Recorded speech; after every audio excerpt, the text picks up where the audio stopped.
Greetings one and all, my name is Lancer and welcome to another binge cap. This one has felt like a long time in the making, and I'm gonna be honest, as the binge caps have gone on, more and more shows have started to become stuff that I've covered on here, you know? I still remember the first binge cap I ever did was one where I only covered I think like 4 shows, and the last couple we've been getting up to like the teens in terms of shows, but with this one, though there is a decent amount, it's not gonna be as many just cause, you know, if you're not aware, me and my family were recently in the process of moving. Obviously you can tell I'm in a different space now, so I haven't really had as much time to sit and watch a lot of new shows, but there still is a decent amount here to cover. And this is the first binge cap of 2024, winter 2024. So in typical fashion, we will start with some of the shows that I didn't really enjoy that much, and in most of these cases didn't really get too far into it, because I'm kind of at that point now. I feel like most anime watchers were like this, where it didn't matter what it was, could have been shit, could have been good, we saw it through to the end. But nowadays, I guess it might just be because of, you know, deteriorating attention span, also lack of time, but if the show doesn't really hook me early on,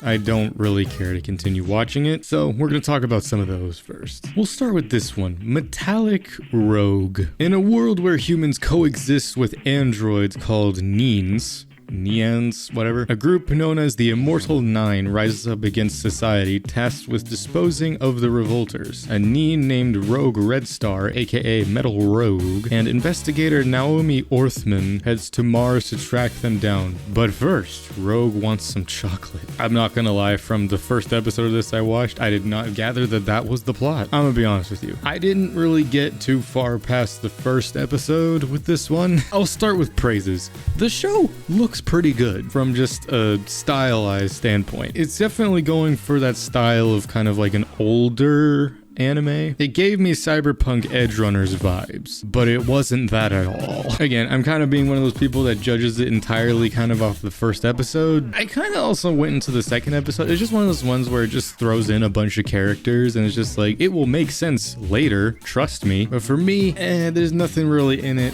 that warrants me wanting to really continue it. For right now, Metallic Rogue, I'll give it a 2 out of 10. It has some style points. There was enough there for me to want to click watch episode 1, but I don't think I'm gonna really watch any more of it. Next one, The Witch and the Beast. Cursed by a witch, the feral and tempestuous Guido tenaciously searches for the culprit so she can exact revenge. To this end, she joins the Order of Magical Resonance, an organization that deals with everything connected to magic. The Order agrees to work with Guido in return for her help solving the myriad of magic-related cases occurring across the world. The Order's suave and mysterious mage Ashaf accompanies Guido for the sake of successfully completing missions. As the pair traverse the land in search of that unknown witch, their experience with the fantastical world of magic grows ever more peculiar the further they advance in their journey. Pretty bland explanation, but yeah. The first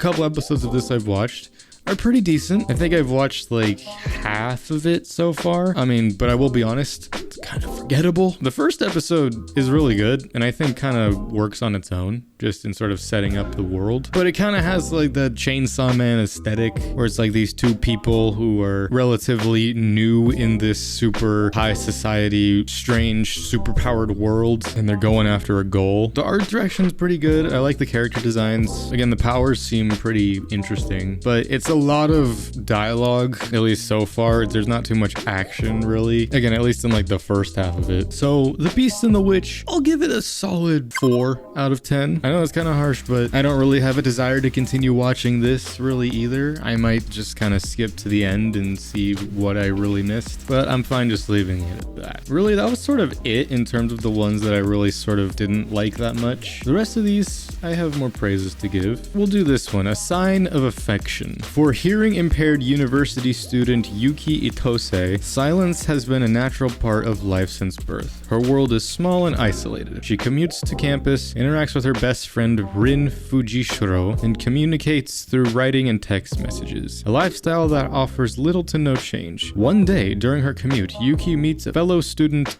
Itsuomi Nagi, a multilingual travel enthusiast and friend of Rin. When Itsuomi learns of Yuki's condition, he takes it in stride, moving Yuki's heart. From this one simple gesture, Yuki and Itsuomi's lives start changing day by day as they let each other into their own worlds. Now, this is one I'll probably finish eventually, because I actually do really enjoy it. It pretty much is silent voice the show, but I don't know, the main character is more likable, at least early on, as opposed to that. The style is interesting, I'll say. It kind of reminds me of that show that came out a couple seasons ago, which was The Girl and Her Guard Dog, where you kind of think it's a pretty style, but then the more you look at it, it's kind of ugly. I don't know, the characters are cute. It's a story where you can guess where it's gonna go. The Gojo fangirls are probably gushing all over this show because the dude literally is just Gojo. As a romance anime enthusiast, it's fine so far. I mean, it's a cool thing, you know, taking this girl who's deaf, you know, again, silent voice. Not to say that it's just that. Some inspiration is definitely there, I'm sure. Again, I'll finish it eventually.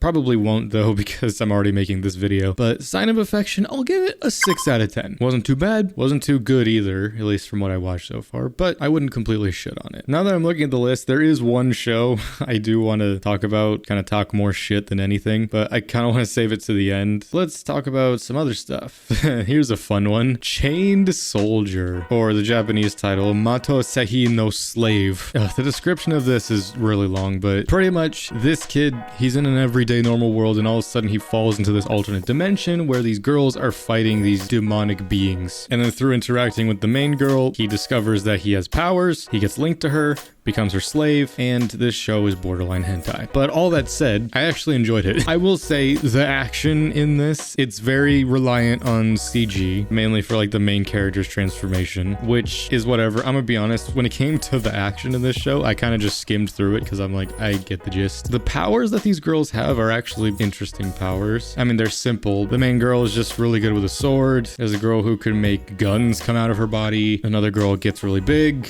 And then there's another girl who pretty much is Kurumi from Date A Live, who can do like time powers with guns. And then another girl who can teleport, but I like her teleportation. If you're gonna watch this, you know why you're watching this. It's ecchi to the moon. If you like being dominated, I guess you'll like it. Characters, don't care really. Story, couldn't tell you what it is. It's one of those shows where you should know what you're getting into and you know why you're watching it. But all that said, 6 out of 10, just in terms of a genuine score. On the ecchi train, gushing over magical girls. A team of 3 magical girls known as Tres Magia protects the town where Utena Hiragi lives. Like many others, Utena loves these magical girls who valiantly fight in the name of justice. One day, a mysterious black mascot character appears before Utena and grants her the opportunity of a lifetime, a chance to transform into a magical girl. However, the offer is not what it seems, as Utena has been recruited for an evil organization to fight the magical girls she always admired. Utena is then forced to confront Tres Magia in battle, but instead of feeling remorse, she unexpectedly finds pleasure in inflicting pain on the magical girls. Completely giving in to her desires, Utena embraces her role as a villain, slowly transforming her adoration for magical girls into a new sadistic obsession. Now, I'll be honest, this show is fucking awesome. I mean, it's a show that, again, knows what it is. It's ecchi to the fucking stratosphere and beyond. It's interesting with these ecchi shows now where a show would be ecchi, but it wouldn't really do nudity. Whereas now, both with this and Chained Soldier, there's nudity. I mean, nipples, but like, you know, not like full on. I mean, this does have like the 17 and over or 16 and over, whatever, warning at the beginning of the episodes. I mean, especially for this show, good lord, it is like one step away from being hentai, but at the same time it's engaging as hell, and I don't know why, just because it's taking the magical girl genre and pretty much shitting on it, just making it this porn fest. Like, they lean into it so well, like especially the main girl. It's like at first she's like, oh no, I don't want to hurt them, but then she derives such pleasure from hurting them. I'm gonna be honest, once this first season is done, I'm probably gonna go into the manga. This is truly like a degenerate thing that I'm talking about. I mean, I know, but I've accepted that at this point. I don't know, I can't even really describe why I liked it. It's just every time there's a new episode, I'm just like, oh yes. Just because, I don't know, it takes those like magical girl show tropes and just like completely twists them and makes them just this crazy lust-filled sadistic thing. And yeah, I can't wait to see if there's gonna be more of it. And again, I'm probably gonna go into the manga. So you know what, gushing over magical girls, I'll be generous. 8 out of 10. I ironically wanted to give it a 10 out of 10, but I'll be fair. All right, next one. Hokkaido gals are super adorable. That's a long ass synopsis. Pretty much, dude moves to Hokkaido, meets some gyarus, 12 episodes. That's the gist. Now, this is one I've seen like manga panels on like romance pages and whatnot every once in a while, and saw they got an anime adaptation, just like, all right, cool. And then I jumped into it. It's exactly what I described. I mean, it's a will they won't they, but you know they will kind of show. It's got ecchi vibes to it. It's not as bad as I thought it would be though. And you know what? Thinking about the show as a whole over the course of these last couple weeks, I feel like this whole first season could have been 6 episodes. It was what it was. I don't know why I saved this more towards the end. I didn't really like this that much. Like right before making this video, I just kind of skim watched the last episode. It's just this dude who's a fish out of water, moving from the big city to the country and getting the gotcha roll on his friends all being hot girls. But story-wise, meh. Animation, meh. Art, I would give it a fine 5 out of 10. Wasn't horrible, wasn't that good either. I don't really care about seeing more of it. All right, last 2 actually. You know, for the sake of time, I'm gonna throw this in here just because I didn't really give it a score yet, and this also technically, you know, still ended in the winter season. That is Frieren Beyond Journey's End. If you haven't already, I have made a full reaction series to the first season of Frieren Beyond Journey's End. I recently just watched and uploaded the last episode of the first season, and though I've already gushed over 28 episodes of this show about how amazing it was in every aspect, just as a blanket thing, this is probably one of the best shows I've watched within the last couple of years, and I think it's only gonna get better as I rewatch it, not from start to finish, but just, you know, certain scenes and certain aspects, listening to the music. It's just a show that had great themes and characters that are gonna stick with me, and I really loved. And Frieren Beyond Journey's End, obviously 10 out of 10. I cannot wait for season 2 of that. It's gonna be awesome. Now then, last 2 things I'll talk about. Since I want to end it more on kind of like a positive note, I'll talk about this first. Solo leveling.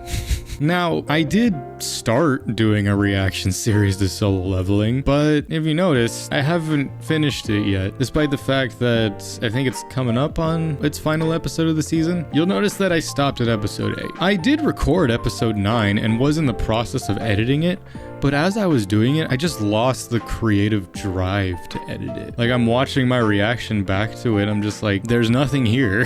I'm sad to say that I've been doing good these last couple years finishing series that I've started, but I actually did talk about it in the episode that I didn't put up, that I'm probably not gonna come back to it. Now, I have thought about a thing where it's just like, once the last like couple episodes come out, I'll just do it all in one video and just put it out. But honestly, I think I'm just gonna leave it at this. I'll skim through it on my own time, just because I'll be honest, the anime adaptation of Solo Leveling this first season, I thought it was shit. Not like completely shit. Like, I mean, the animation, art, whatever, it's fine. I'll be completely transparent. I started watching it because I thought it would do well. To be fair, it did fairly well the first couple episodes. It's like, new show, very popular manhwa, so I thought I could get something out of it. And you know what? Like, the first couple episodes I enjoyed, but just slowly over time, I'm just like, can this show like pick it up? Like, the pacing is horrible. It's a cool world, I get it. And I've seen people talking about online that if this was done by an amazing animation studio, I'm gonna be honest, I don't think the animation would fucking matter. Like, the animation that is done, like, cause what's the studio that's doing this? It's A1, which